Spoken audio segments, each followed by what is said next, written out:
कोलकाता की उमस भरी रात 8 अगस्त 2024 आरजी कर मेडिकल कॉलेज के सन्नाटे में डूबी थी। बाहर चहल पहल थम चुकी थी, पर अस्पताल के भीतर अजीब सी बेचैनी तैर रही थी।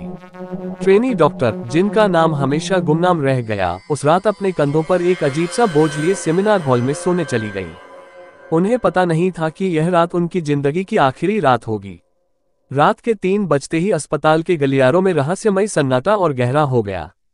कमरे के दरवाजे धीरे धीरे खुलते हैं, पर अंदर जो साया घुसता है उसका चेहरा अंधेरे में खोया हुआ है।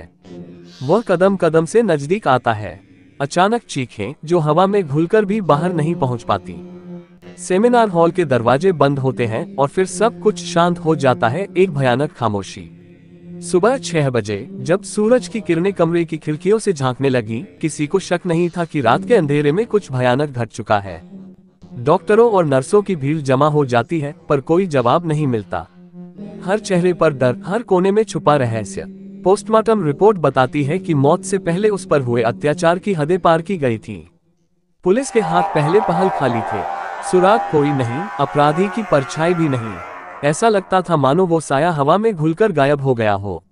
42 दिनों तक देश भर के डॉक्टर सड़कों पर उतरते रहे, इंसाफ की मांग करते रहे, लेकिन पुलिस की जांच बार बार उलझती रही, जैसे कोई जानबूझकर मामले को दबा रहा हो। आखिरकार सीबीआई ने मामले को अपने हाथों में लिया। जांच की परतें खुलने लगी और चौंकाने वाले खुलासे सामने आए। कॉलेज के एक्स प्रिंसिपल संदीप घोष, जो हमेशा सख्त और ईमानदार माने जाते थे, इस घिनौने अपराध के पीछे थे। लेकिन वो अकेले नहीं थे, 3 और लोग इस काले खेल का हिस्सा निकले। सुप्रीम कोर्ट ने इस मामले पर कहा था, देश एक और कोलकाता बलात्कार हत्या की त्रासदी का इंतजार नहीं कर सकता। लेकिन असली सवाल अब भी बाकी है, आखिर क्यों? क्या इस साजिश के पीछे सिर्फ व्यक्तिगत दुश्मनी थी, या इसके पीछे छिपे थे कुछ गहरे राज?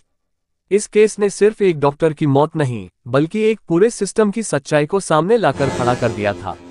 पर शायद कुछ सवाल अब भी हवा में लटके रह गए हैं, और शायद हम कभी ये ना जान पाए कि उस अंधेरी रात का असली सच क्या था।